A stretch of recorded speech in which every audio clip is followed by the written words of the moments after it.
All right, good morning. Hello, people. This is Andrew, and I'm back with Sharon from Grief Reiki. Hello, Sharon. Good morning. Happy Monday. Yeah, happy Monday to you too.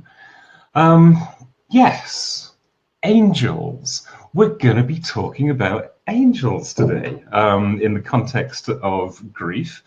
Um, and the track for this week actually comes from a living angel. No, Fiona. Fiona Joy Hawkins, who's got so much wonderful music. But there's a track that we're going to look at. I'll talk about that later on. But so, angels in grief. I mean, this is. Why don't you kick us off, Sharon? When you consider this, what do you mean? What are we talking about here? Well, I think first it's important to understand the kinds of angels that there are, right? And, even if I was raised Catholic, I don't know that my belief in angels has anything to do with the fact that I'm Catholic. I think that's more of a spiritual thing, but there's different levels. There's like a pecking order of angels, and the ones that we're talking about probably today are the ones that really help us here on earth. I mean, there's angels that live wherever, but never interact with us humans. So there's regular angels, and they're kind of like our go-between between us and the bigger universe. They help us and guide us. And like when I'm trying to find a parking space, I call on the parking angels, and the parking angels find me that parking space. If your computer's not working, they have very specific jobs. So you can call on them and have them help you. Then there is your guardian angel, and most people have, at least one guardian angel. Some people have more than that, but your guardian angel is a person that's assigned to you, or the angel that's assigned to you and kind of sticks with you through everything, including your death, right? So your guardian angel is, they have those cartoons where like the guardian angel is going, oh my God, what is this person doing? I think my guardian angel goes through that too, or he or she drinks pretty heavily, some days. But they're the ones that have gone through everything with you. And then there's the archangels, and those are the kind of head angels over the guardian angels and the regular angels. And the archangels, have a special gift in that they can be in more than one place at one time. So if you call upon them, and I call upon them, they can help us both at the same time. And the archangels would be like Archangel Michael and Archangel Raphael, and there's a special angel that helps people who are dying. And so that angel, you can call upon that angel for someone who's dying, or somebody who, is grieving. So that would be the angel of death.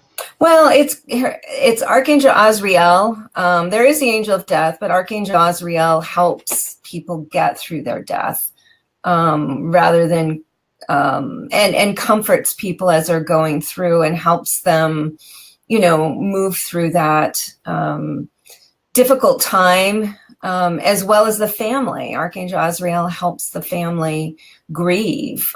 So if you're having a hard time grieving, and you just, you don't know what to do, and you believe in angels, you can call on Archangel Azrael and say, just help me release this grief that I'm holding on to. And they usually do. So what I know of angels from the Bible, but the whole, is this an established, canon? Is this, the different hierarchies? I like the parking angel, or the, whatever, and then there's the guardian angels. Is that biblical, or is that something that's been developed? I'm not the best Catholic when it comes to all of that. I do believe that it's established in doctrine. I think that there's been maybe liberties taken later on as people research and understand angels better from a spiritual perspective. The different types. I read a book. The most I learned about angels, interestingly, wasn't actually from the Bible. Was from a writer, psychic called Sylvia Brown. And she has a book of angels, and she talks about all the different levels of angels. And I had never heard of half of them. And it was very interesting to read her book, because in her development spiritually, she's been given certain information, or she's done the research herself. So there is reference to angels, obviously, in the Bible.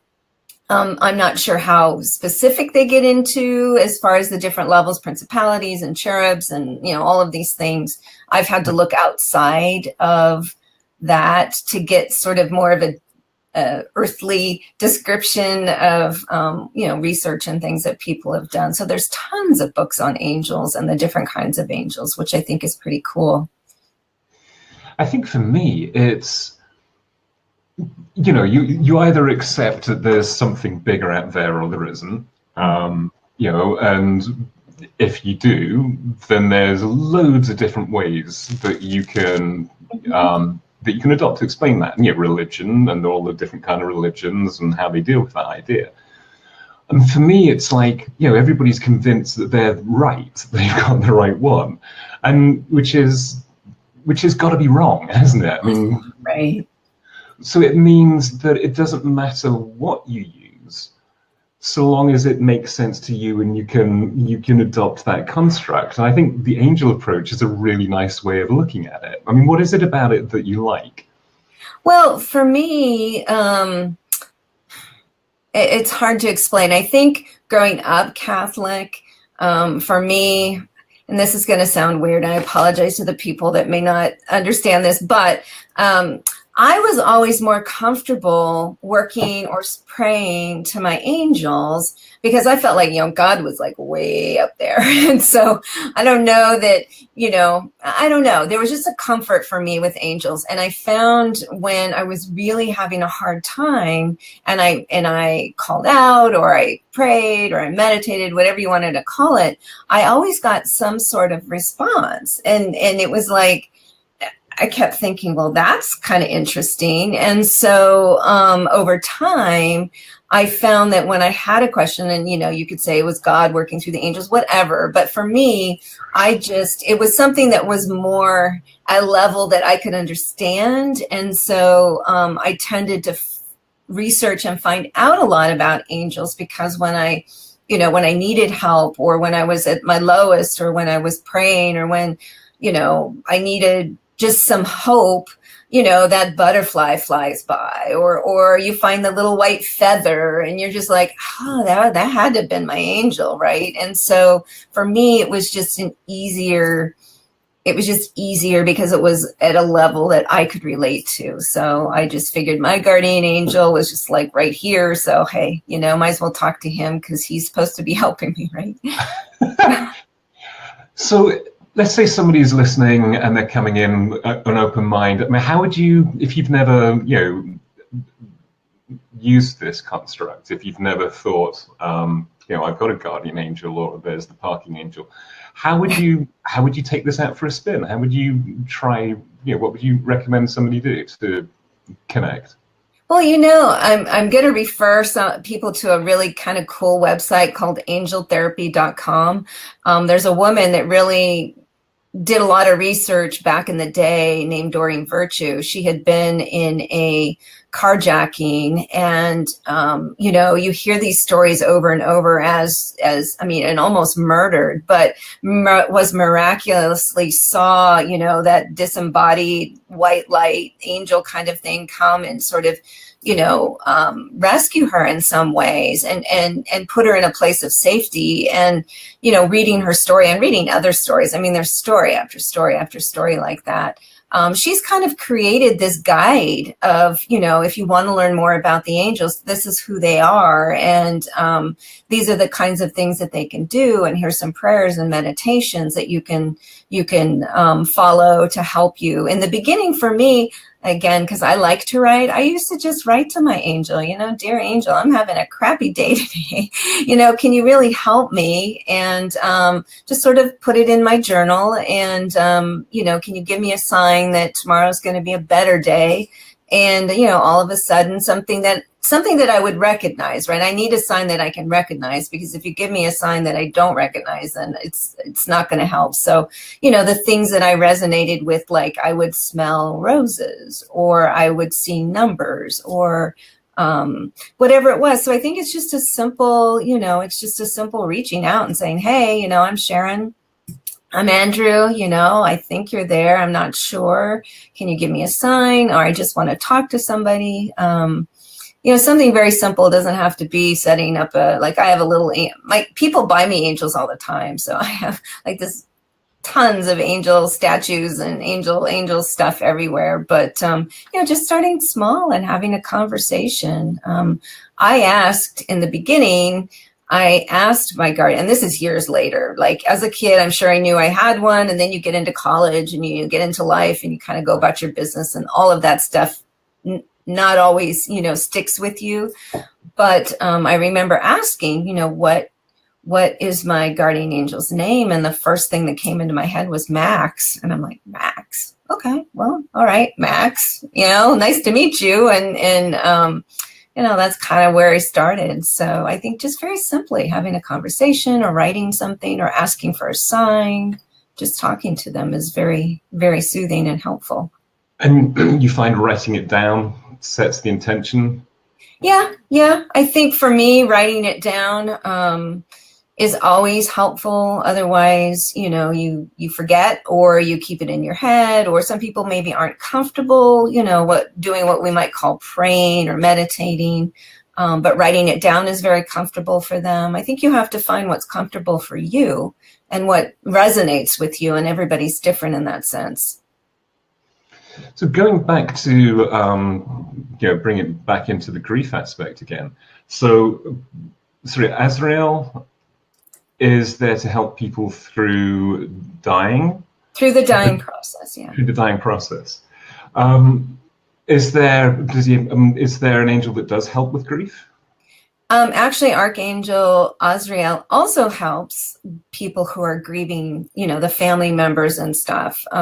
So that's an angel that has kind of a dual purpose. It's there to comfort and provide peace, not only to the person that's transitioning, but also to the family members. So, if somebody's dying or if somebody has died and you're looking for a particular, angel with a very specific function, you can reach out to Archangel Azrael and ask him to comfort you while you're grieving, to help you get through your grief, to help you express your grief, all of those things. Does it have to be just death-related grief? Or, if you're in grief breakup, relationship breakup, absolutely. Lost love, you can reach out to... No, you're absolutely right. I think it's brilliant. I'm totally going to take this out for a spin later on today.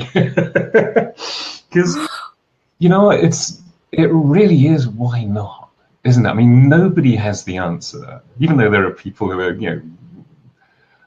convinced they will tell the answer, and they'll make you pay for it oftentimes, but nobody knows, do they? No, you're right. And I think it has to be a personal experience. Not everybody believes in angels, and that's absolutely fine. I probably wasn't paying attention. Maybe when I was a kid in Catholic school, it was a big deal, but then you grow up and you get busy. And then just one day I thought, maybe I'll just talk to my guardian angel if I have one. And, it was kind of like these miraculous things started happening. And it sort of took me down a path where you're like, this, I'm not making this stuff up. There is, something that's listening, something that's here to help me, something that does comfort me in times of need and does help to provide me hope. And that's kind of really what we need trying to get through life, right? So however you find that, whether it's angels or something else, I think is whatever works for you. It's kind of, did you ever see the Elizabeth Gilbert TED Talk where she talks about creativity? Yes, and I love her. I watch that at least once a year just to make myself feel good about the world. It's a brilliant 20 minutes. And we'll put a link to, what was the website, the Angels website? Angeltherapy.com. Angel Therapy. We'll put down that in the comments below, and we'll put a link out to the Elizabeth Gilbert one. But it's the idea that, your creativity, this genius thing, is separate from you, and that, she was coming at it from the angle of, the torture that, creative geniuses go through, and so many people die so young because the weight of owning that creativity, if it's all on yourself, can be too much, and is often too much. And the idea of removing it from you and having it as this kind of, meta thing, why not? And then she says, she makes the point in the talk, she says there's got to be a lot of people in the room who don't necessarily agree with this, but why not? Why not believe in it? Because if you do, there's so many benefits to it. Right. No, you're absolutely right. I remember going to my very first, for some reason I was drawn to this like evening retreat about angels or day retreat. And this is like 20, 30 years ago. And I walked in and, you know, they're teaching you how to connect with your angels and all this stuff. And I'm sitting there like, these people are freaking crazy. You know, there was a woman there, like I talked to Archangel Michael and I'm like, she what? You know, I mean, she's what? Talking to who, you know, and he's this and he's got this and he comes and I'm thinking, I don't really think I should be here. You know, this is not for me. But it was funny. It all started to happen. And maybe because I was there with all that doubt, you know, they're like, oh, here's one. We really need to help her. And so all of these things started happening, you know, and you're just kind of like, ooh, well, maybe they're not crazy. Maybe I'm the crazy one because I'm not, you know, jumping into this thing that seems to be loving and soothing and helpful, you know, to other people. So, you know, maybe I should give it a spin. And it really works out. That's brilliant. Well, just, you know, segueing off that, the track that we've got for this week is by Fiona Joy Hawkins. It's from her 2016 album, Signature Synchronicity. And the track is Once Upon Impossible.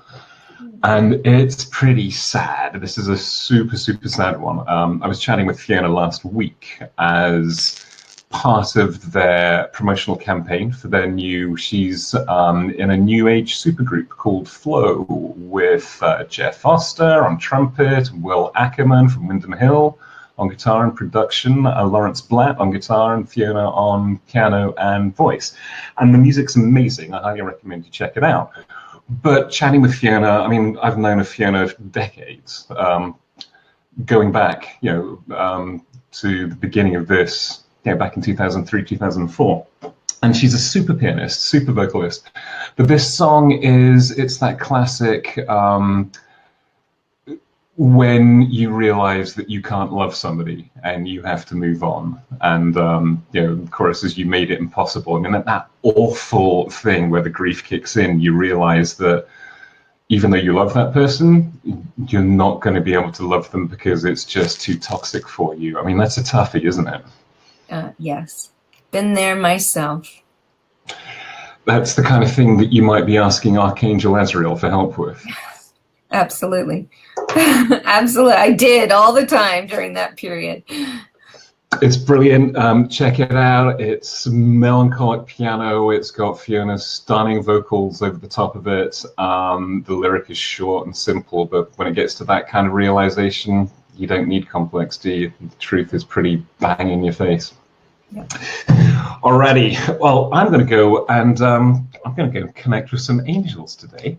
Thank you for that, Sharon. It was super cool. Anything happening with Grief Reiki that you want to tell the world about for this week? At this point in time, I may be going down to Florida to the Parkland area.